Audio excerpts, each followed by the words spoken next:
Good morning, good afternoon, good evening, wherever you are in the world, and welcome to First Friday Lunch. If this is your first time to my channel, my name is Tina Holland, and every first Friday of the month at 11:30 Central Standard Time, I go ahead and talk about writing and things that I'm working on. So, being the month of December, we're going to go ahead and talk about writing through the holidays and what does that look like for everyone. I've been practicing this particular style of writing through the holidays since I was laid off from my corporate job about 7 years ago now. So every December, what I will do is I will go ahead and pick a few little projects. I usually only plan on writing 200 words a day because I want to take it easy and enjoy the holiday. That hasn't been the case as much since COVID pandemic, just because both my parents died in 2019 and 2020. So it hasn't been quite this whole spending time with family because I just have my sister and she lives about 5 hours away. So we usually will get together in January and exchange presents, barring weather. I was talking to one of my friends about this, and normally my sister will come down for this game for NDSU. They go and they will do the championships down in Frisco, Texas. And so I don't know if they made it this year. I don't follow football. I didn't go to NDSU either, so I don't follow it that much. But normally she'll come down in January for this game. She doesn't go to Texas, but she'll enjoy it with people that live in the area or whatever. But then weather will pop up. So I was telling one of my friends that last year I got my Christmas presents in July because it was just there was a big snowstorm. So we had a lot of weird weather last year, like January through March, Aprilish. I was talking to some friends last night online, and I was saying how it seems like last year we had kind of a brownish Christmas. We didn't have a lot of snow on the ground at Christmas time. And then um like February specifically rolled around. Normally in February, my husband are like, because there's really only so many days of winter left, but we had snowstorm after snowstorm after snowstorm up until like April. And he had to catch a flight to Africa, and it was in between snowstorms. I think we got the last snowstorm right before he left, and my uncle literally had to blow out the county road to get us so we could get to the airport. So that was interesting. I'm going to apologize because, hold on. I caught a cold literally on Thanksgiving Day. I like got done making this turkey dinner. We had turkey stuffing. What else did we have? We had turkey stuffing. Normally I do green bean casserole, but I didn't have the strength for it. And a creamed corn and pumpkin pie. I think that's everything. Yeah, I think that's everything I made. I literally made it, took a picture of it, and then I told my husband, I'm going to bed. I said, Ken, I'm going to bed. I don't feel good. And I slept the rest of the day on Thanksgiving, and you can hear it in my voice. The rest of the day on Thanksgiving, all day Friday, and then part of Saturday. So, and I missed a signing on Tuesday this week with Sanford because I was just too sick. So, Chris Stenson, who organizes all those events, I just messaged him. I'm like, yeah, I'm not feeling it. And hopefully I will. I feel really good. I sound horrible, which is normally the case. When I sound awful, I actually like feel better. So, but anyway, you didn't come here to hear about me, at least not all my, trials and tribulations. But so I picked, since I'm not doing this like 200 words a day and kind of doing this holiday thing that I normally do. Like we don't even have our tree up. Actually, normally I have my tree up in the corner over here, my little tree that I put all the girls' decorations on that they made when they were little. And I haven't gotten it up yet, but it'll still be like that. So I will probably do that either next Saturday, maybe this Saturday. I'm not sure. So I've got that. I've got a couple of signings coming up, and that's kind of it. So I'm going to do my holiday baking, which is shrunk because I don't ship cookies out like I used to or run them all over the place. Um, I don't do that. And then card making, which will probably be my biggest project, will be the card making. And then of course I got to do the shopping and blah, blah, blah. And whatever, but it's just not this thing that I used to kind of let take over because I didn't work anymore. So I would just enjoy the holiday season. But with just Ken and I, it's like pretty quiet. It's low key. So the most I've got going on is if I decide to binge a bunch of Christmas movies in a day. So there's that. So what I'm going to be working on this um, holiday season is I'm going to start by I'm going to be uploading How to Marry a Major for pre-order at all the sites. So I'll be kind of doing the uploads. I'll be sending it out to people to kind of do the proof copies, fix the uploads. And I probably will not be releasing this. I'm going to be doing a cover reveal on Monday on my blog, but you guys will get to see it here first. Unless you're in my newsletter, then they got to see it yesterday because that's the joy of being in my newsletter. So what I'm going to do is I'm going to upload it. I'm going to kind of go, I already uploaded it to draft to digital just so I could kind of look through the copy, but I'll do Barnes and Noble, Nook, Kobo, and then I will do Ingram last probably. So just because I find that makes it a little easier. So I'm going to do all the ebooks first, and then I'll do Ingram, and then I'll do the print on Ingram, and then I'll go back and do the print on Amazon and all these other locations. One of the things I found out just playing around with it is that Atticus, when you upload, if you're going to go to draft to digital, where you're going to do most of your digital sites, I found that you need to basically use Atticus's Word document, which they will let you do. They'll let you save it as a Word document because the EPUB file is too, I don't know how I did it. Draft to digital was like, we don't like this EPUB file. And it was mostly because it was too advanced or something like that. So I was like, okay, well, I'll see if it'll take the docx file so I saved it as a docx and then uploaded it. So the formatting, if you were to get a draft to digital version, which would probably be anything not Kobo, Barnes and Noble, and Amazon, will probably be actually, I don't even know. I mean, I've been going back and forth on whether I'm going to even put the digital copy up on Ingram Spark because so many other places will have it, but I don't know. I'm going back and forth on that, but I'll probably do like all the sites. Only because it costs so much to upload all this stuff to Ingram Sparks. That's the other reason I'm uploading there last, is because once you make changes, you have to make changes within so many days. Otherwise, it's kind of like locked in and you got to pay so much money to re-upload it. So that's one of the reasons I'll do Ingram Spark last. So plus the other thing I have found, if I do Amazon first, I have less issues with Amazon. But if I do Ingram Spark or any of these other first and then go back to Amazon, it's like the algorithm goes out and finds the next book, and then I end up with problems. And I don't know why that is. I think part of it is the ISBN feature. But it doesn't, like if I use like an ISBN, like if I put that in the front of the book, which I have done sometimes, if I do that and then I have it on Amazon, Amazon has issues like, you're not the publisher. Well, yeah, because I've got them purchased under my legal name, but I'm publishing either under Tina Holland or my press, Dutch Girl Press. So sometimes it doesn't match up. And so I think it goes out, looks at Bowkers to see, who purchased this and stuff like that. And it just seems like it causes more issues. So I found that if I just do it first, I don't have any issues.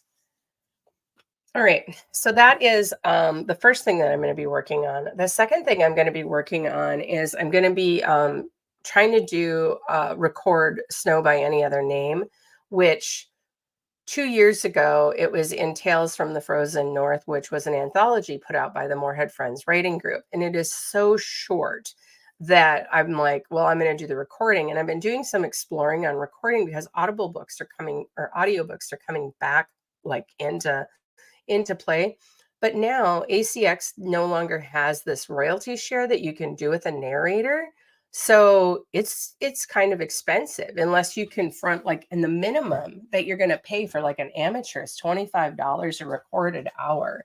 So to give you an idea, I mean, probably, I don't know, unless they record super fast, my guess is it's somewhere between 6 and 8 recorded hours. So that'd be $400. Is that right? Do the math on that, right? 8 times 4. 30, no, 30, like $3,000. All right. 8, 4. I don't know. I can't do the math right now. But anyway, it's expensive. So, well, even 4 hours is $100, right? If it's 20, if that's the minimum you pay. And the really good people, you're paying, $150, $200 a recorded hour. So, and they do all the production and everything like that. And I really, really wish that ACX had not gotten rid of the royalty share. And I kind of wonder if that wasn't part of the deal when they purchased Audible. Maybe, I don't know. But Snow by Any Other Name, excuse me, Snow by Any Other Name is so short. I'm going to record it myself. Clearly, I have to have my voice back though, because right now I've got this scratch undertow to it. So I'm hoping that it'll kind of clear up shortly. And I think I could probably take a day and do the recording. So I thought, well, I will go ahead and record that one. And then the last thing that I am going to do is I have a new short story to write for the Morehead Friends writing group. And I think the theme is rivers. It's basically water, rivers, oceans, lakes, that kind of thing. And so we're trying to figure out a title right now. And this one's on my to-do list. So because it's the story that I came up with is actually part of a world. I like to write in worlds that already exist. So, of my short story, Snow by Any Other Name is part of the Brave the Elements world, as is Chill of the Reaper. Those are both part of Brave the Elements, which was fireproof. And now I've been trying to work on like wind resistant, which is so close to done. It's like, just do it already, Tina. Just do it. But the recording, I think I could easily record this just because it's shorter. And then, but the new book that I'm writing, is called Body on Parade, and it's part of this series that my friend Crystal and I came up with called like the Candy Jane mystery series. And so it's got the character of Candy in it, who's a small town mortician, basically. So I thought, well, okay, that'll work pretty good or whatever, and I'll go ahead and write this story. But if I don't get it done, it's not the end of the world. The deadline is actually December 31st. So, and I'm supposed to have somebody else in the group review it before I do. And yeah, I don't know. I don't know if I'm going to get it done.